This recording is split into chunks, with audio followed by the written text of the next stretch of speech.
TOC. Am I going to TOC? This is a question I've been getting way too much in the past 4 weeks, and I really want to address it in this video. Just answer the damn question.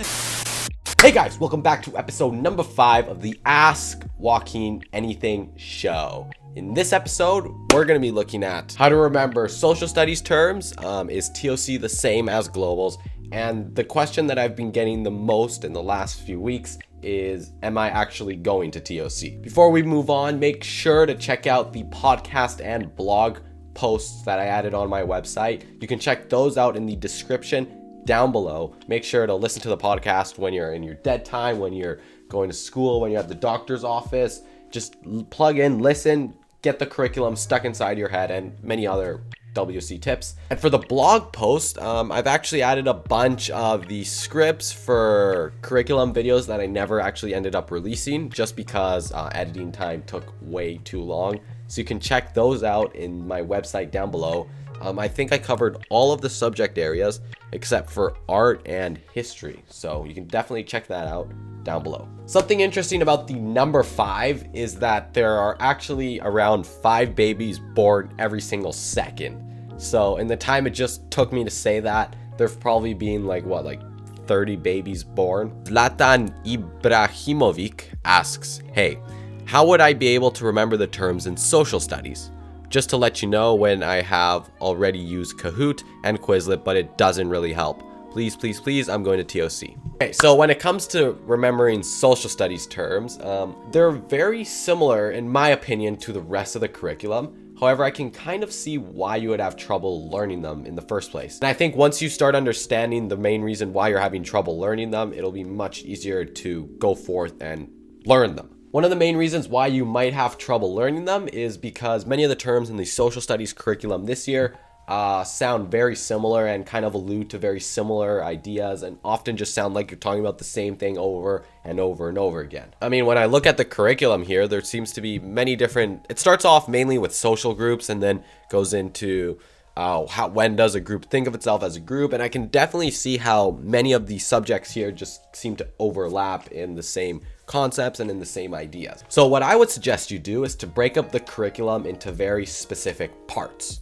and then go every day and study only that part of the curriculum, and each day study a new part that you've broken up. When I mean break up, of course I just mean separate the curriculum into manageable and eatable chunks.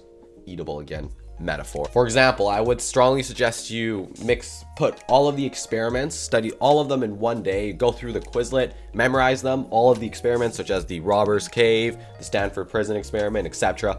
Memorize all of those, and then I would suggest you going through many of the discrimination terms and many of the group terms, many of the poverty terms, and because of that, you'll find connecting terms to one each other much easier than you would if you were just to pick random terms that sound very ambiguous and might just mean the same thing.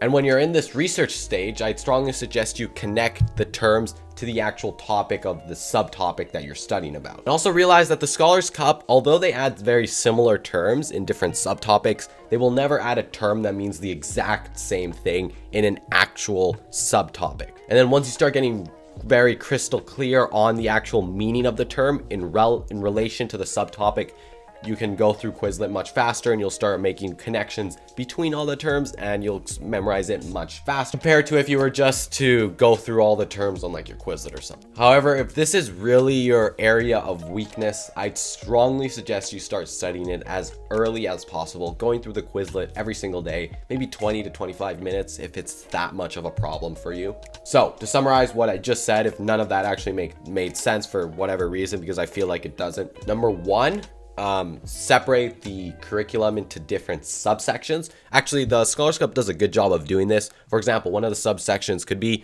basic features of social groups, or to follow group, to go astray. That's one subsection with a bunch of terms under it. Number 2, do research and note very specifically what each term means in relation to the subtopic.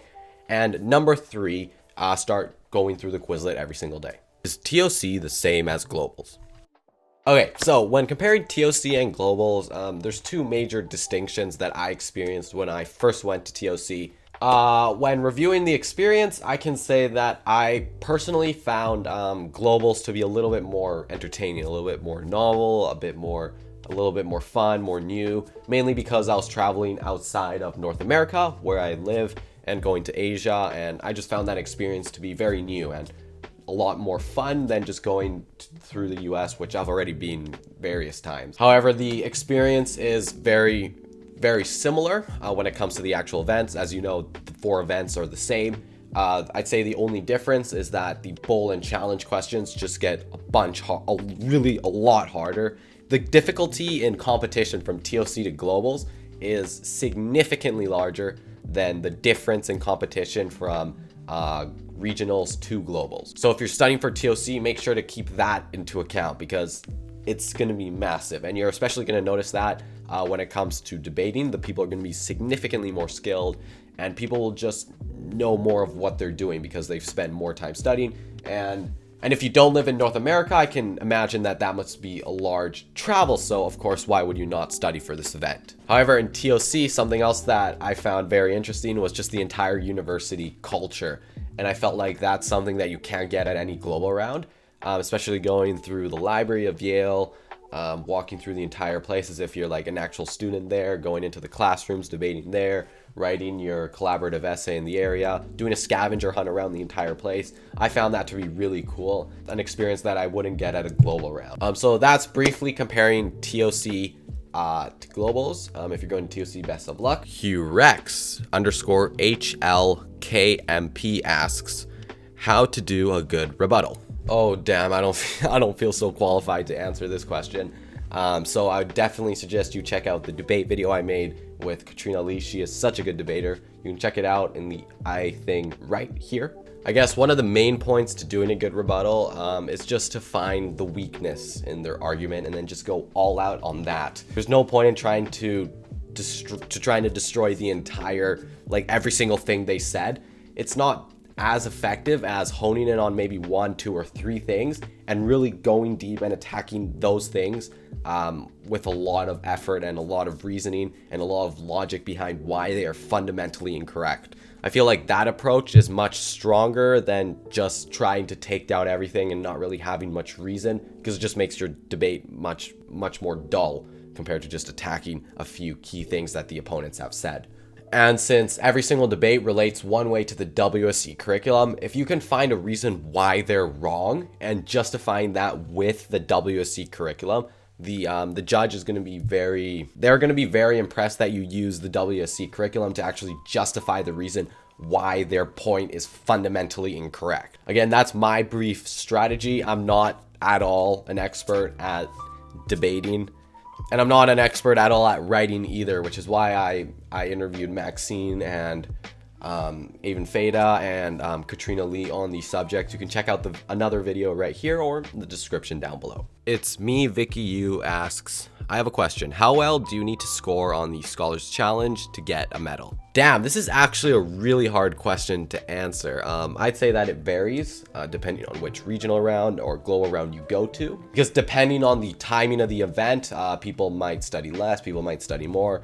For example, the Asian global rounds is normally held at the last week of June. There, not many people study the curriculum as much as, let's say, a global round further in summer, mainly because they're just trying to keep up with all the examinations they have at their school. However, I'd say that to get a medal, you probably have to be, I'm just guessing based on my results and my teammates' results. Yeah, I think to get a silver, you probably have to be around the best 40%. And to get a gold, it might be higher, like 15. I'm not completely sure on this, so please don't take my word. But that's kind of my estimates and what I've seen, kind of the area in which my teammates have gotten medals and others in my delegation. However, with this piece of information, I'd strongly suggest you just keep studying. The best way to get the most medals is to study the most, of course, and you'll be well on your way to getting gold, to getting silver. Definitely check out the curriculum videos and the podcasts that I created to help you study. You can check that out in the description down below. Hey Joaquin, will you be making it to TOC? Are you going to TOC? Hey, will I see you at TOC? I'm glad to see you at TOC. I'm excited to see you at TOC. Are you going to TOC? Will you be able to be at TOC? I'm going to see you at TOC.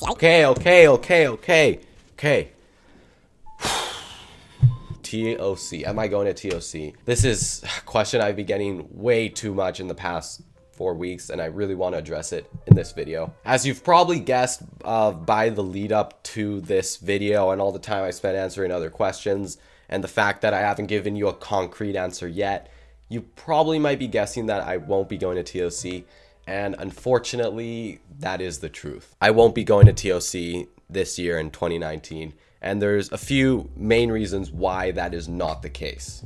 A few main things first, just to give you a little bit of context. I am currently, it's just my life in the past few weeks, although you guys don't see it, is just absolutely insane. I end up working until 11 most days, and I can't fall asleep because I'm so excited to wake up. So I only get like 7 hours of sleep because of school at 6 a.m. in the morning, and my life is just so busy right now, and I don't like using that term. I really don't like using the busy term, but my life is just so full of commitments that I just don't have the time to fit in studying for Scholars Cup. The main reason why I think this is an issue is because I had a very similar experience going up to Beijing, where I had my final grade 10 MYP exams at my school, and as a result of that, I just had to study so many hours for those exams because I was doing Chinese, which killed me. I literally spent like 15 hours every single week just trying to study for Chinese and trying to add all of my other subjects on top of that, including literature class. It just made my life extremely busy. And then what ended up happening was that my only study time was like 10 minutes of Quizlet on the bus, and that just isn't enough for a global round. So because of that, my team and I didn't do very well in Beijing, and we don't really want to experience that again in TOC, because I have a bunch of assessments coming up in the next few weeks, because I am in the DP program of IB, and I'm taking HL Physics, HL Math, and HL Econ, and it's just so many things to do right now, as well as the fact that my teammates quit on me. They said they wouldn't go a few weeks ago now, and because of that, I just don't have a team. And before you start commenting down below that you want to be in a team with me, ever since my teammates quit on me a few weeks ago, I really haven't been studying and practicing debate or writing as much as I used to, and because of that, I feel like I'm extremely behind in where I should be preparing for TOC. Not only that, but it takes a lot of time to get used to your team, to know their strengths, their weaknesses. It took me multiple months to understand my teammates when it came to global rounds in TOC a few years ago, and ever since then, we've really been building on each other's strengths, and we've learned a lot on how we work together, who studies what, and just the entire dynamic between us takes a lot of time to build up, and I don't feel like I'll be able to do that in the next few weeks, considering how limited of a time schedule I have. And with that time schedule, again, remember that I have a bunch of clubs that I'm running at my school for university. I have many other outside commitments. I have 2 businesses, and it's just too much for me, to the point that I won't be able to prepare efficiently for Scholars Cup, just like I say in all my videos, especially for TOC. And without a concrete team that I work together with, it's just gonna be a disaster when it comes to my actual performance. And it's for that reasons, I just don't feel like I'll be equipped enough to do well in the limited amount of time I have. So I'm very sorry, and I really wanted to make this clear, transparent video explaining to you why I won't be able to be at TOC. Since you're most likely going to TOC, I hope you have an amazing time. And in fact, I've actually been thinking about this, and I've realized that since I'm not going to TOC, I might have to make up for it, right? So what I was thinking is, what if I was to do should I actually say this? I was thinking of making a fan vlog, meaning that you guys vlog the entire TOC, every single person, just vlog it, just do videos, I don't know, go on the plane, make sure it's filmed horizontal. I don't want any of this because it's annoying to crop. Like this, film it like this. You can upload it to this file that I'm currently making. You upload all the footage there, and then I'll make a vlog out of it, and I'll guarantee you that I'll put your footage in the vlog. But I feel like that'll make up for me not going to TOC. And again, it's not because I don't want to meet you. It's not because I don't want to go, because I absolutely love the event. it's mainly because of the time constraints I have and all my other commitments that I can't really give up because I'm using them a lot for application to university and many other different things. But yeah, I really want to meet you guys. I'm really dedicated to my fan base. I love talking to you guys on Instagram. I reply to as many comments as I physically can on YouTube. I try to go through them as often as I can. I go through all of my DMs. I read all my comments on Instagram. I normally don't get very emotional, but yeah.